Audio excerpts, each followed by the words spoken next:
Evolusi konsep kewirausahaan. Evolusi konsep kewirausahaan dapat dilihat dari definisi awal kewirausahaan itu sendiri, yang dimana berasal dari bahasa Prancis yang berarti melakukan. Maknanya adalah kewirausahaan terdiri atas tindakan perlakuan kegiatan, pengaturan, dan pengorganisasian.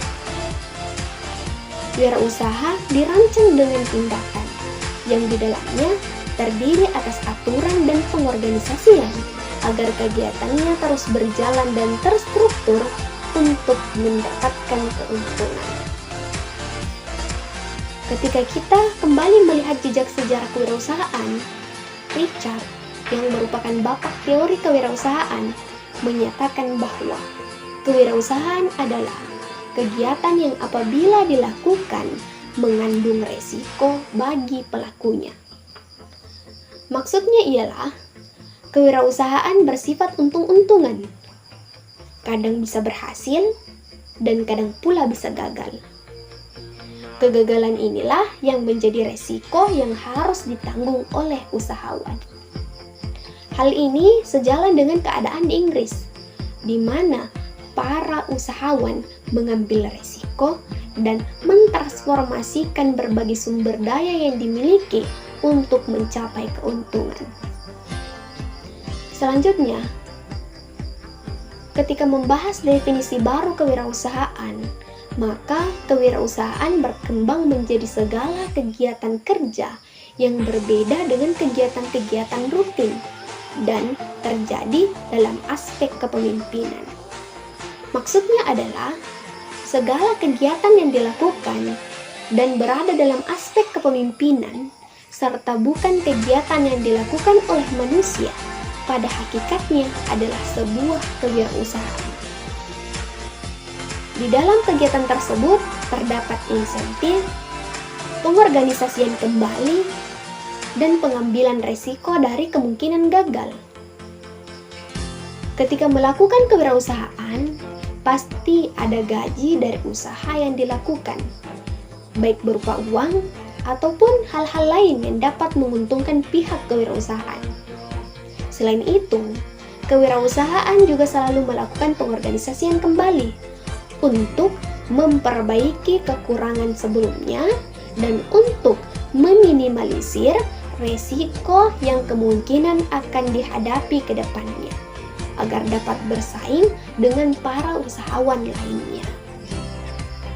Selanjutnya, usahawan disebut juga dengan inovator, penggerak pembangunan, yang dapat mengubah peluang menjadi ide yang dapat dijual dan meningkatkan nilai tambah melalui efisiensi waktu, tenaga kerja, uang, dan peningkatan keterampilan.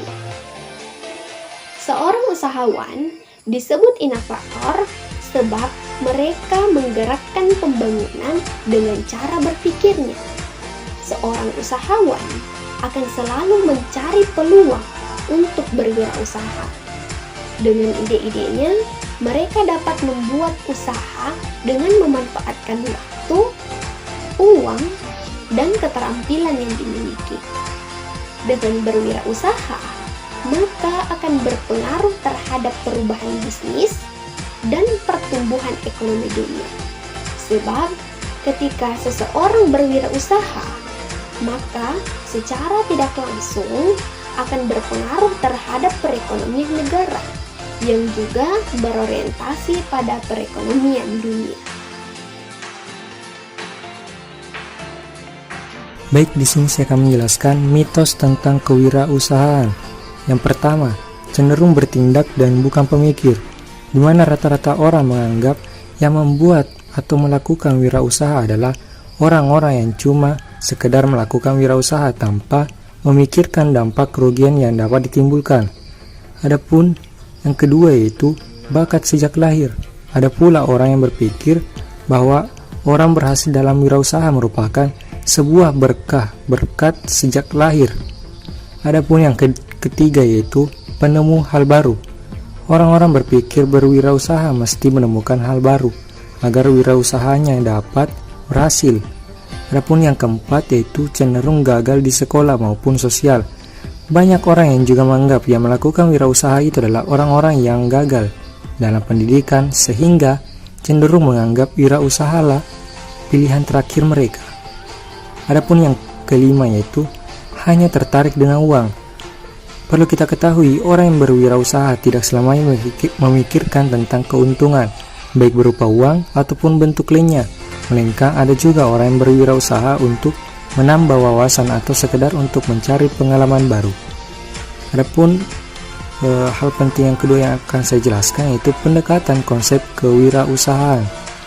Tahukah Anda bila 99% pebisnis menggunakan pendekatan mikro saja untuk menjalankan perusahaan mereka?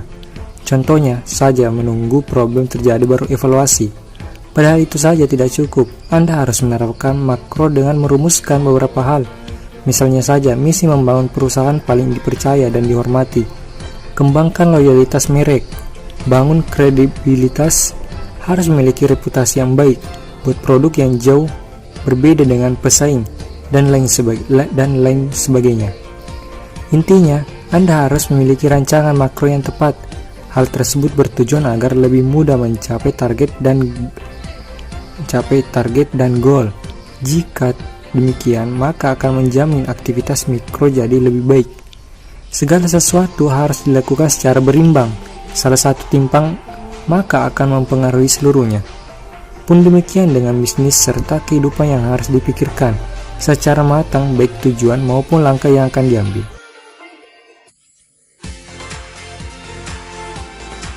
Pendekatan tahapan pertumbuhan.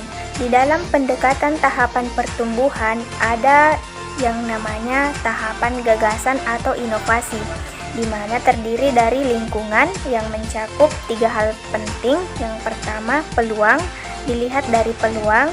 Kemudian yang kedua, dilihat dari role model. Kemudian yang ketiga, kreativitas. Kemudian pendekatan tahapan pertumbuhan kewirausahaan ini secara pribadi atau tahapan gagasan inovasi. Yang pertama, keinginan mencapai kesuksesan. Yang kedua, adanya pengalaman. Yang ketiga, adanya pendidikan. Kemudian yang keempat, toleransi. Yang kelima, kesediaan menanggung resiko.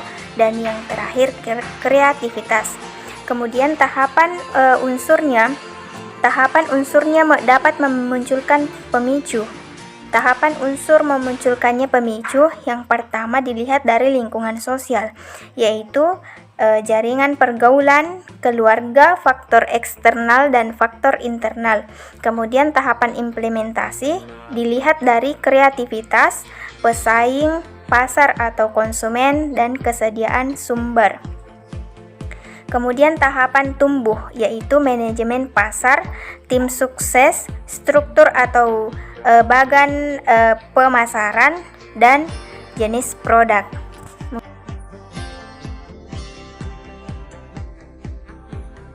Adapun poin keempat yaitu pendekatan perspektif kewirausahaan. Jenis usaha yang dijalankan yaitu inventarisasi. Inventarisasi di sini terbagi 4. Yang pertama kuantitatif, kedua kualitatif, ketiga strategis, dan yang keempat etis. Adapun kuantitatif berarti sesuatu yang dapat diukur.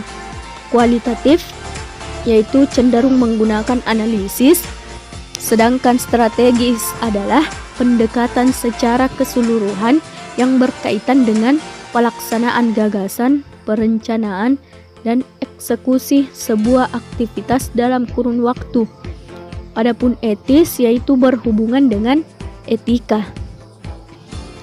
Apakah hasil inventarisasi sesuai dengan yang pertama, pendidikan dan pengalaman sebelumnya, yang kedua, menjadi wirausahaan sejak dini, yang ketiga, menjadi wirausahawan pada pertengahan karir, dan yang keempat, menjadi wirausahawan pada akhir karir.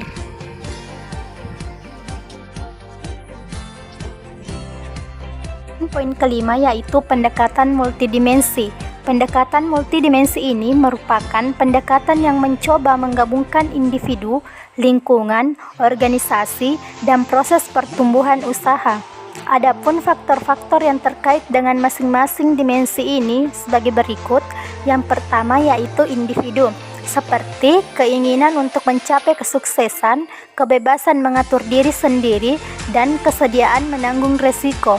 Kemudian yang kedua yaitu lingkungan, seperti tenaga kerja yang memiliki keterampilan teknis, ketersediaan konsumen atau pasar, dukungan kebijakan pemerintah, kehadiran perguruan tinggi, serta ketersediaan lahan dan fasilitas. Kemudian yang ketiga yaitu organisasi, seperti jenis atau corak usaha, lingkungan kewirausahaan, partner untuk bekerja sama, variabel strategis, ambang persaingan untuk masuk dalam usaha.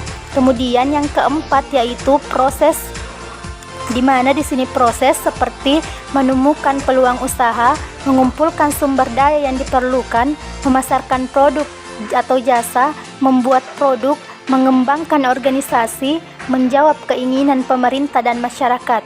Pendekatan multidimensi ini mengubah pemikiran mengenai kewirausahaan dari pemikiran yang memandang dimensi kewirausahaan secara terpisah-pisah menjadi pendekatan dinamis yang memperhatikan hubungan antara berbagai dimensi. Sekian, wassalamualaikum warahmatullahi wabarakatuh.